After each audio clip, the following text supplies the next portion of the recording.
नमस्कार, आप देख रहे हैं स्टार बिहार न्यूज और मैं हूं रंजीत मिश्रा।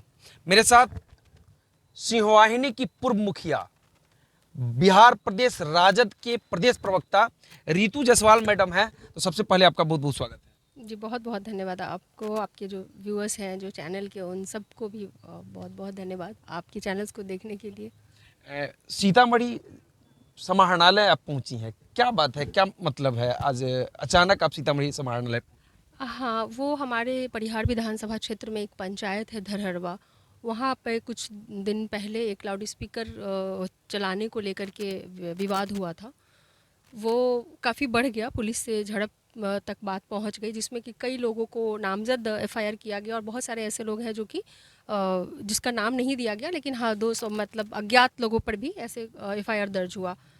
तो हम बस उनसे ये कहने आए थे कि जो लोग अगर उपस्थित थे और उनका हाथ है अगर किसी तरह की चीज़ों में, तो जो कार्रवाई हो वैसे लोगों पे ही हो जो निर्दोष लोग हैं, जिनका कि उसे कोई लेना देना नहीं है। हो सकता है कि घटना स्थल पे वो थे नहीं, मेरे पास कुछ ऐसे भी हैं जो कि वहाँ थे ही नहीं, वो काफ़ी टाइम से वो बाहर थे। 1 महीने पहले का वो टिकट, वहाँ के वीडियोज़ वगैरह उन्होंने दिखाए। तो बहुत सारे ऐसे लोग हैं जो उस वक्त घटना के वक्त वहाँ पे मौजूद नहीं थे। मतलब घटना के समय वो लोग बाहर थे, लेकिन उनका नाम उस केस में डाला गया। का नाम वहाँ उस केस में डाला गया है। तो वैसे लोगों को, लेकिन एसपी साहब कह रहे थे कि जो भी वैसे लोग हैं जो कि नहीं थे और जो भी नाम, चूँकि उनके पास जो नाम आया उनको ही उस आधार पे ही वो कर रहे हैं, लेकिन पड़ताल बोले हैं कि करने के उपरांत ही करेंगे जो भी होगी। तो हमने उनसे यही आग्रह किया कि जो लोग निर्दोष हैं वो किसी हाल में उनको मतलब नहीं फंसाया नहीं जाना चाहिए, उनको छोड़ दिया जाना चाहिए।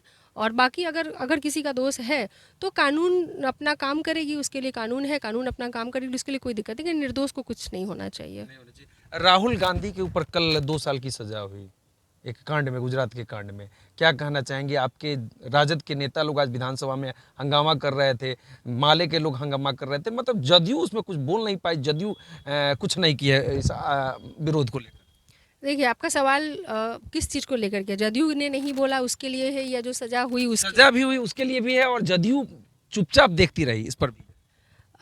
देखिए क्या होता है, किस वक्त क्या हंगामा चल रहा है, किसने क्या बोला है या नहीं बोला है, मैं उससे बहुत ज़्यादा अवेयर नहीं हूँ कि किसने पुरजोर विरोध किया और कौन शांत रहा। तो मैं जिस चीज़ को मैंने देखा नहीं, मैंने अभी जो विधानसभा सत्र की जो आप बात कर रहे हैं, बजट सत्र जो चल रहा था, तो उसमें मैं बहुत अवेयर नहीं हूँ। रही बात राहुल गांधी को जो सज़ा हुई है, उसके लिए मैं ये कहती हूँ कि भाजपा जिस जिस नियति से काम कर रही है, कि अगर उनके पास 2 बटन हैं, एक पॉज बटन है, एक प्ले बटन है, अगर जो उनके पक्ष में आ जाता है उनके लिए सारे क्राइम पे पॉज बटन दबा देते हैं, और अगर वो विपक्ष में रहते हैं तो जितने उनके अपने जो सरकारी जो तंत्र हैं जिनका दुरुपयोग वो सीबीआई, ईडी, इनकम टैक्स को जिस तरीके से दुरुपयोग कर रहे हैं, वो किससे छुपा हुआ है।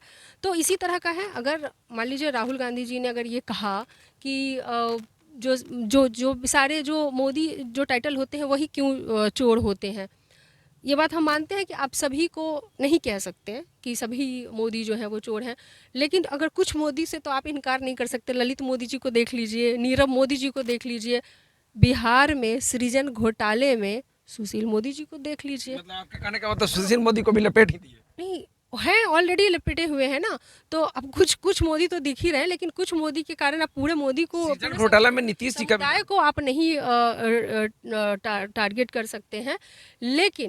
लेकिन ये किस तरह का मतलब जो मतलब काफ़ी मतलब हास्यास्पद है, साफ साफ दिखता है कि इनके जो अभी भारत जोड़ो यात्रा जो राहुल गांधी जी ने निकाली, उसके बाद से जो बौखलाहट है भाजपा में, वो बौखलाहट अब इस हद तक गिर गया है कि देखिए ना, गुजरात में ये केस जो है सो दर्ज हुआ, गुजरात के कोर्ट ने जो है वो सज़ा सुनाई है। तो ये काफ़ी हास्यास्पद है और कहीं ना कहीं से बीजेपी की कमजोरी को दिखाता है, उसके डर को दिखाता है, सत्ता उसके चले हाथ से चले जाने का डर को दिखाता है, और राहुल गांधी की बढ़ती हुई लोकप्रियता को दिखाता है।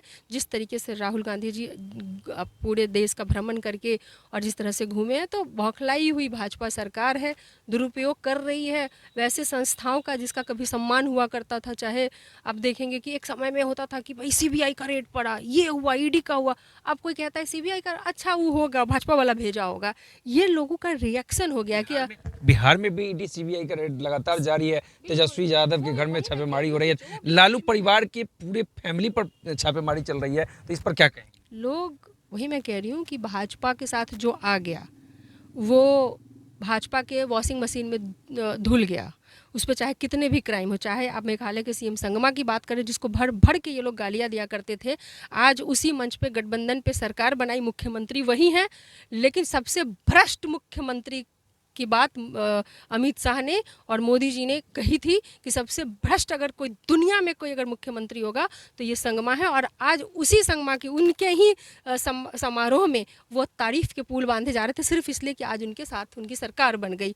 तो यही इनका चरित्र है। आप आइए हेमंत विश्व शर्मा, उनके ऊपर आप जब तक ये विपक्ष में थे इनके ऊपर वाटर सप्लाई स्कैम का चार्ज लगा और उनके कितने लंबे चौड़े पन्नों का बुकलेट जारी हुआ उनके भ्रष्टाचार को लेके, लेकिन जैसे ही वो कांग्रेस छोड़ करके बीजेपी में शामिल हुए उनका पॉज बटन दब गया। पहले प्ले बटन था, वो का पॉज बटन पूरे इंडिया में किस मतलब आगे और भी नाम आप अगर जोड़ते जाएंगे ना तो नामों की गिनती जो है ना, चाहे वो हेमंत विश्व शर्मा हो, संगमा हो, तमाम नाम जो है वो भरे में, जो कि अगर विपक्ष में थे तब तक वो टारगेट में थे भाजपा के, लेकिन जैसे ही वो भाजपा के साथ आते हैं उनका पॉज बटन दब जाता है कि कोई उनको डिस्टर्ब नहीं करेगा और आराम से आप लोग जब भाजपा में आ गए तो आप काम करिए, विपक्ष में है तो आप सिलेक्टिव टारगेटिंग करना जानते हैं ये लोग। सिलेक्ट चुन चुन के मारने वाला डायलॉग सुने फिल्म में था ना कि चुन चुन के बदला लेंगे, तो यही है, वो सिलेक्ट कर कर करके ये अपने एजेंसियों का इस्तेमाल करती है जो कि गलत है।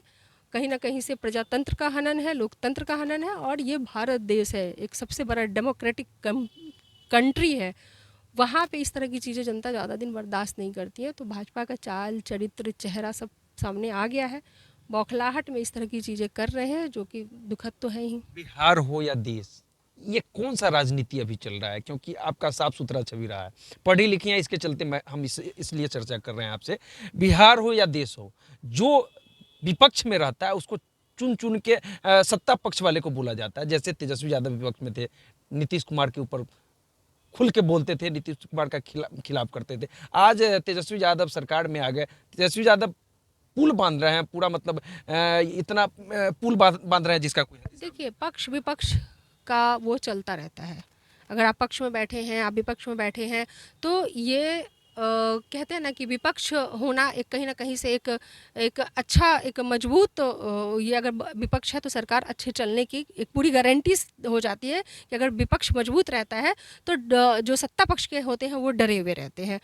लेकिन विपक्ष का मतलब ये नहीं है कि आप सेलेक्टिव टारगेटिंग करें।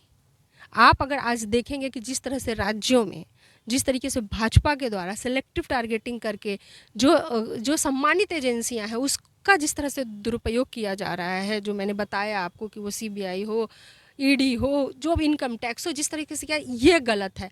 आप पक्ष विपक्ष में हैं, आप एक दूसरे को आरोप प्रत्यारोप कर सकते हैं, वो चलता है, वो सदन की बात है, वहाँ पर आप सवाल पूछते हैं। जो विपक्ष के लोग होते हैं वो सरकार पे उंगलियां उठाएंगे, वो सवाल पूछेंगे, लेकिन एजेंसियों का गलत तरीके से इस्तेमाल करके फंसाने का काम जो है वो भाजपा करती है। कहने का मतलब है एजेंसियों का दुरुपयोग हो रहा है। निश्चित तौर पे जो एक सम्मानित एजेंसियां जो कभी किसी देश की हुआ करती थी उसका पूरी तरीके से इस भाजपा सरकार ने मतलब माखौल बना के रख दिया है इन एजेंसियों का।